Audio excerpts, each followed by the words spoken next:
Anyways, our next mighty fine poet is a great friend of mine, Professor of Angry, Adam Mason. Angry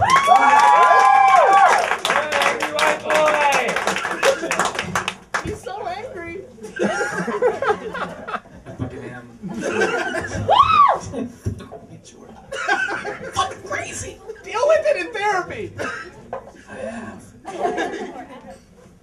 Alright, I guess I should probably start out with a disclaimer. For anybody who maybe attended Auntie May's Mighty Fine Poetry Slam, they heard me read a poem of me asking my fellow poets to please, please, please, please, please, for the love of God, stop dating people that make you want to write poetry.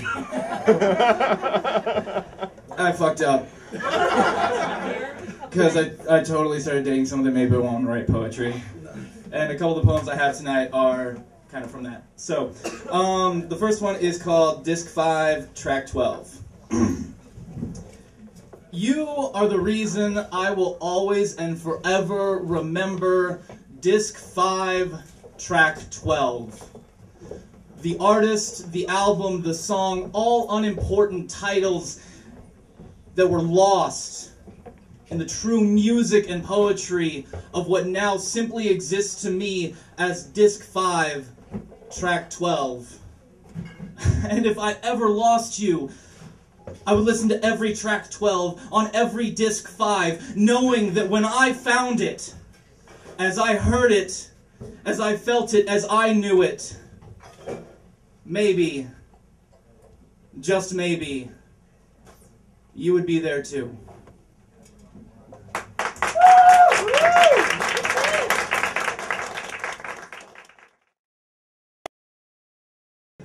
Our next mighty fine poet is once again the rage, Adam Mason. You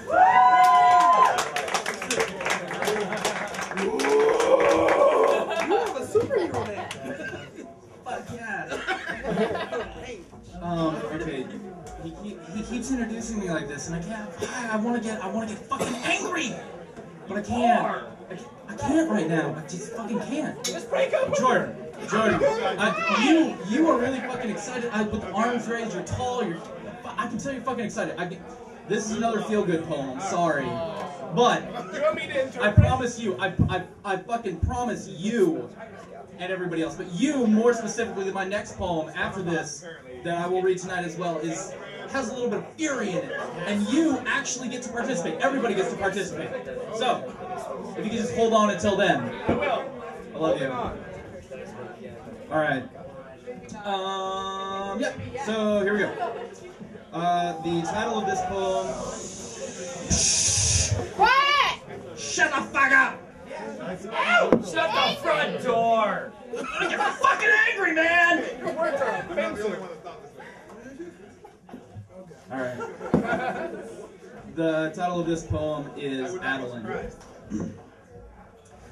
I connected to you. From the first time we truly spoke, I felt comfortable with what you said, with what I said, but beyond the words and the smiles and the looks, there was comfort. A comfort I had never felt, an ease I had never settled into, an understanding I never had, until your voice wrapped itself so deeply around my core that all I could feel was warmth and happiness. In the middle of a winter depression so abundantly surrounded by death that I was sure that it was only natural that my light would be the next to fade. Now, wrapped so tightly I couldn't let go. Not that I wanted to. I decided I was going to stay long before you guilted me into it, so I could sit around and not hit on you some more.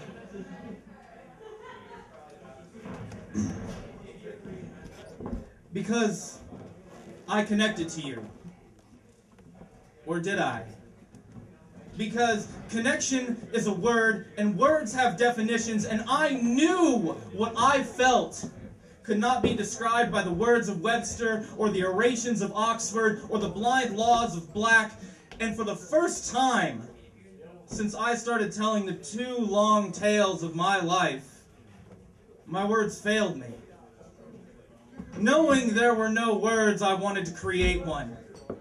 So I sat, crouched in the deepest corner of my mind, stringing together letters, sounding out syllables, crunching together consonants, venting vowels through them like steam through the cracks and crevices of the poor prisons that thought they could contain it before they shattered under the pressure. And as my crafty creation slammed against the corners and the pages of my mind like shrapnel, I discovered I didn't want there to be a word. Because words have definitions. And who are we to think we have the right to pervert such pure things by defining them? Instead of realizing that it is they, the most beautiful things in life, that help define us. So I ask you, how could I call what I felt a connection when I realized it was a definition?